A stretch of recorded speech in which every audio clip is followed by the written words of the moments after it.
Tonight, you will hear both sides presented concerning the claims for the supremacy of Peter and the office of Pope. John's guests are Father Mitchell Pacwa, an ordained Roman Catholic priest. Father Pacwa has earned a Doctor of Philosophy degree and is currently a professor of Old Testament at Loyola University in Chicago. John's second guest is Dr. Walter Martin, director and founder of the Christian Research Institute in California. We hope you'll stay tuned. Good evening. Good evening. Tonight we're examining the claims and the authority, the teachings of the Roman Catholic Church. And my first guest is an ordained Roman Catholic priest, Father Mitchell Pacwa, who's a member of the Society of Jesus, a Jesuit. He has an earned Doctor of Philosophy degree and is currently a professor of Old Testament at Loyola University in Chicago. My second guest is Dr. Walter Martin, who's the director and founder of the Christian Research Institute in California. And Walter is the author of many books, especially the classic book known by both Protestants and Catholics, and called The Kingdom of the Cults. And gentlemen, we're glad that you're here tonight. I want to move on in our talking about the claims of the Roman Catholic Church concerning this week the infallibility of the Pope.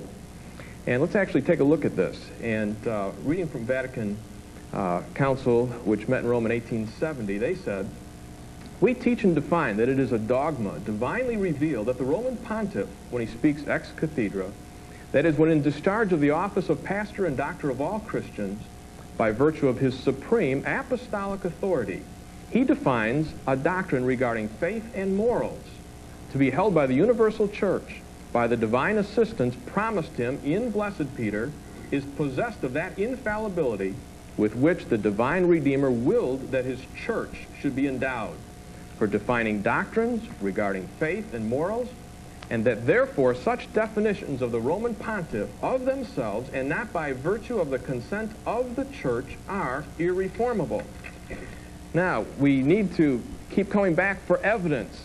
Many in the Roman Catholic Church take it for granted that that's true, but there are others that do not. And Father Pacwa, I'd like you to comment about the fact of if Jesus gave the supremacy to Peter, how do you deal with Paul?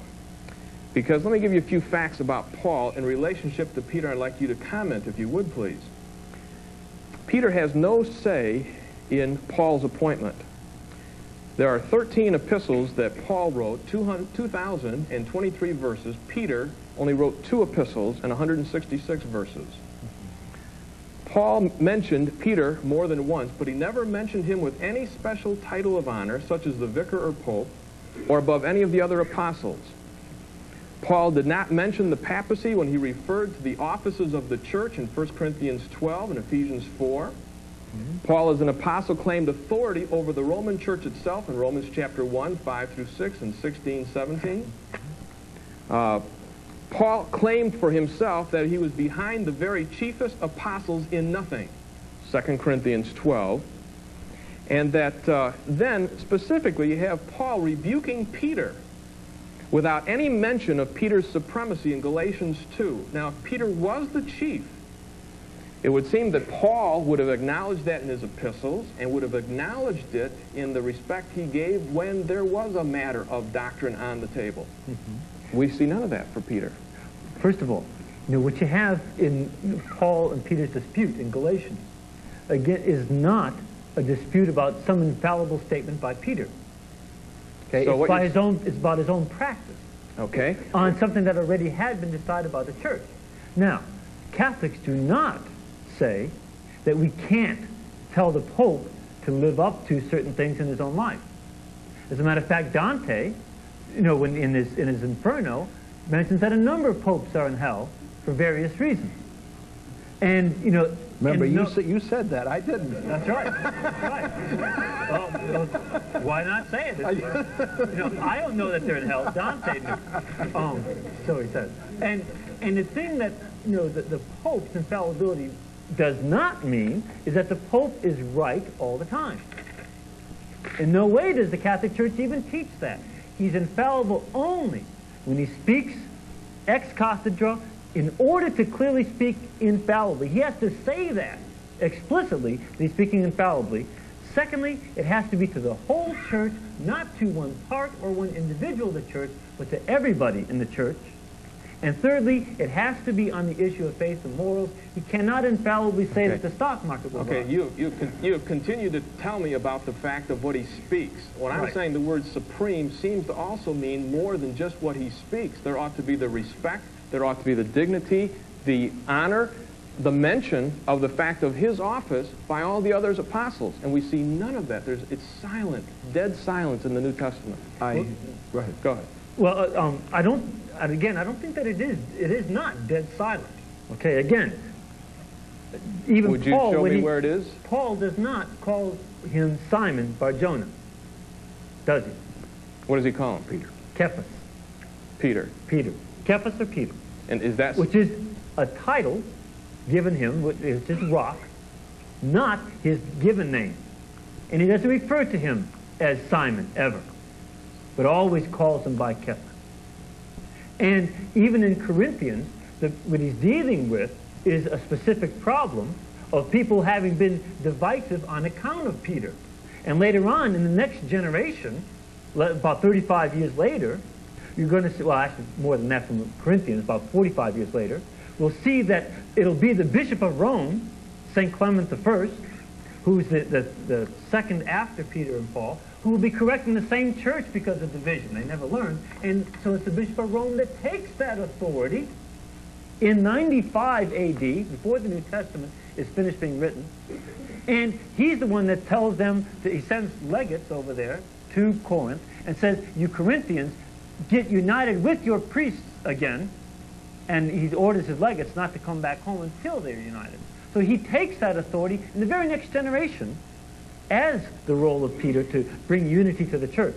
I want to quote Vatican II, John. Okay, come back to that. Vatican I, I mean. Come back to that in a flash, but I'd like for you to put the other side of the fence. I said that there was a hypothesis that Father Pacwa is using, namely that in referring to Peter, which we all agree is small rock, and that there's a differentiation between the other rock, there is something different. It's not referring to Peter because of the way it's written.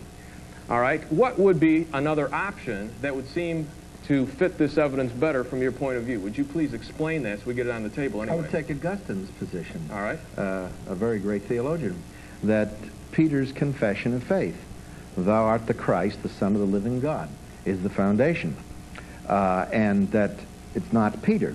Cross-referencing it to 1 Peter chapter 2, Peter didn't understand it to refer to him. He put himself in with all the rest of the little stones built up into the spiritual house, Jesus Christ being the chief cornerstone. Ephesians 2:20 says, we're built upon the foundation of the apostles and the prophets. Jesus Christ, the chief cornerstone.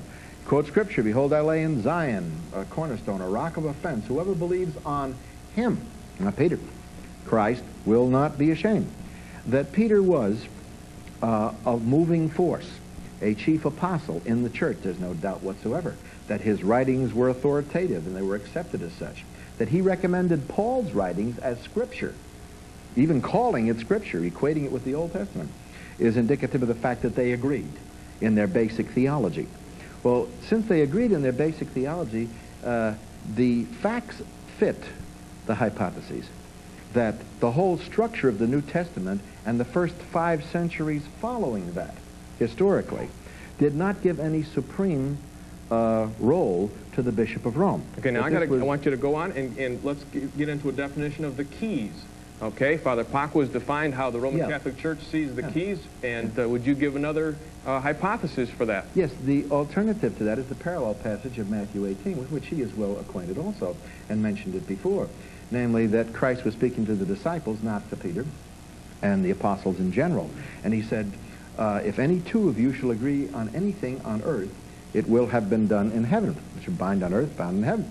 Now, the keys of the kingdom were the power to bind and loose. Peter had that power. But it wasn't Peter's power alone. Matthew 18 gives that power to you and to me to pray together that we might bind or loose.